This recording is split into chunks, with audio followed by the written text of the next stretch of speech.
हरिभाऊ कुंभारे कुठं राहत होता? तो राहत होता नागपूर जुनी मंगळवारी. आणि त्या हरिभाऊ कुंभाऱ्याचं पहिले लग्न झालं होतं. त्याला एक पत्नी होती आणि त्या पत्नीला काही मुलं बाळ झाले नाही आणि त्यानं पुष्कळ दवाखाने केले. देव धर्म डॉक्टर उपचार सगळे केले, पण त्याचा उपयोग काही झाला नाही. म्हणून त्या पठ्याने काय केलं, दुसरी पत्नी गेली. काही इले तरी होईल बा, पण तिची परिस्थिती तशीच झाली. देव धर्म सगळे केले पण काही उपयोग झाला नाही. मग काय त्या हरिभाऊ कुंभाऱ्याने काय केलं, काही आपल्या बाबाकडे धाव घेतली. बाबा मला काही वाचवा आता, कारण का 2-2 पत्न्या राहून मला एकही मुलं बाळ नाही.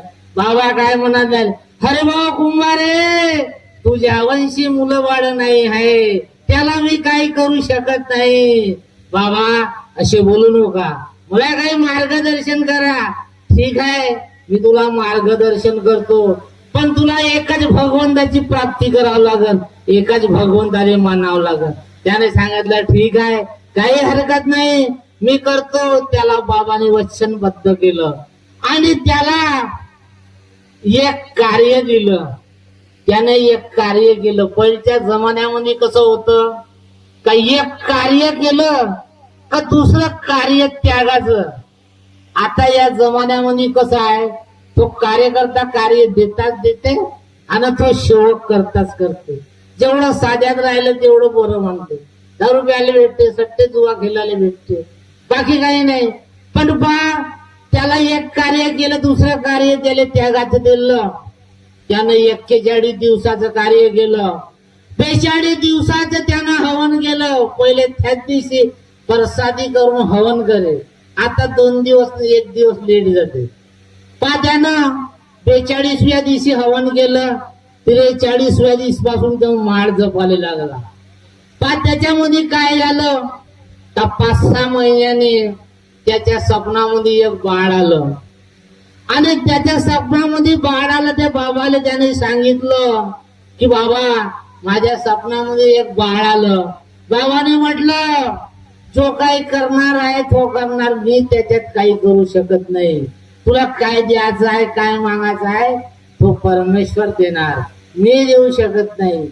आणि नंतर त्या हरिभाऊ कुंभाऱ्याची बहीण होती, ते गोळीबार चौकामध्ये राहत होती सदावर्ते.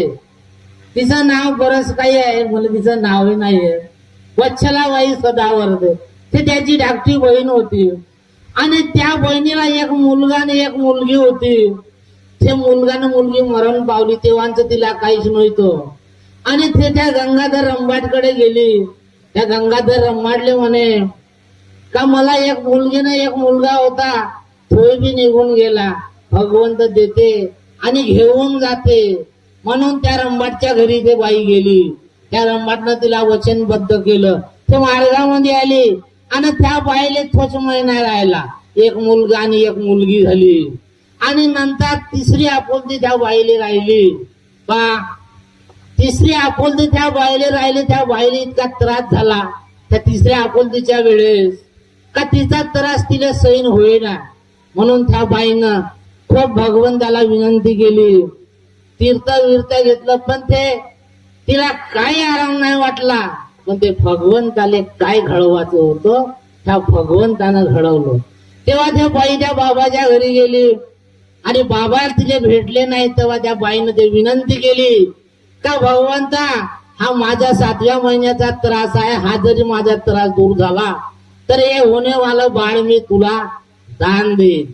भगवंत त्या शब्दाची वाट पाहत होता आणि तिनं म्हणलं दान देईन. तर त्या बाईची शानदार डिलिव्हरी झाली. 9 महिने होऊन डिलिव्हरी झाली. एक मुलगा शानदार तिला जन्माले आला. आणि त्या बाईले दान देण्याचं विसरून गेली. त्या मुलाला 7-8 महिने झाले. तो मुलगा मस्त खेळू लागला. पण पहा कशी भगवंताने कशी आठवण काढून दिली. कारण का तो मुलगा खेळता खेळता दरवाजाच्या पायरीवर आला, तेथून पडला. आज त्याला लागाले कुठं पाहिजे होतं काही तोंडाले डोळ्याले नाकाले तिथं नाही लागलं, पण त्याला लागलं, त्या पायाला जखम झाली. त्या बाईनं पुष्कळ प्रयत्न केले पण त्याची जखम दुरुस्त झाली नाही. तेव्हा त्या बाईने म्हटलं का हा मुलगा आपला नव्हे, हा भगवंताचा मुलगा आहे, याले दान दिल्याशिवाय याचं दुःख दूर होऊ शकत नाही. तेव्हा त्या बाईच्या भावाकडे गेली आणि बाबाला म्हटलं बाबा ह्या मुलाला मला दान द्यायचं आहे. बाबाने म्हटलं का तुला हे कोणी सांगितलं? तेव्हा त्या बाईने सांगितलं का मला खूप त्रास होता, तो त्रास दूर होण्यासाठी मी भगवंताला शब्द दिला म्हणून मला आता दान द्यायचं आहे. ठीक आहे म्हणे, काही हरकत नाही. तू जरी दान देशील तर तुझ्या डोळ्याला एक थेंबर पाणी आले नको. ठीक आहे म्हणे. त्या बाईला 2 दिवसाचा वेळ दिला, त्या हरिभाऊ कुंभाराला 2 दिवसाचा वेळ दिला. काही शौकाले 10-5 शौक जमा केले. बाबाने तो एक तारीख ठरवली. 2 दिवसांनी त्या बाईला बोलावलं, 2 दिवसांनी त्या हरिभाऊ कुंभाराला बोलावलं आणि बाकी सेवक बोलावले. त्या बाई आली. त्या बाईनं त्या बाळाला खालतं ठेवलं, एकटीने प्रणाम केला. त्या बाईने कापूर लावून विनंती केली. कापूर विजल्यावर त्या बाईनं त्या बाळाला बाबाच्या हाती दिला. बाबाच्या हाती दिल्यावर बाबाने त्या हरिभाऊ कुंभाऱ्याकडे दिला आणि त्या हरिभाऊ कुंभाऱ्यानं आपल्या त्या पत्नीकडे दिला. पहा, जसा त्या पत्नीच्या हाती दिला तसा त्या पत्नीच्या शरीरातून दुधाच्या धारा फेकल्या आणि ज्या बाईनं तो बाळ दिला तो त्या बाईचं दूध आटलं. पहा किती परमेश्वर दयाळू आहे हो. हा एवढा परमेश्वर दयाळू आहे आपला, म्हणून परमेश्वराले आपण ओळखा. परमेश्वराने काय सांगितलं आपल्याला? काय मागितलं? 2 तासाची वेळ, तत्व शब्द नेमाची भीक, हे खूप महत्वाचं आहे. हे जरी आपण प्रत्येक शौकाने दिलं ना तर भगवंत आपल्याला कुठंच काही कमी करत नाही. आपण या चर्चा बैठकीत यायला पाहत नाही, आपण जायला पाहत नाही, कोण्या ठिकाणी अनुभव आपण घ्यायला पाहत नाही. आपण या मार्गात येऊन काय करणार? नुसती विनंती प्रार्थना केल्यानं तो सेवक होत नाही. जर या चर्चा बैठकीमध्ये येत असन आणि त्या अनुभवातून जरी काही बोलत असेल का त्याला कळत असन का त्या नियमानं चालत असन तर तो या मार्गाचा सेवक नाही तर काही तथ्य नाही. तो एवढं बोलून मी रजा घेतो.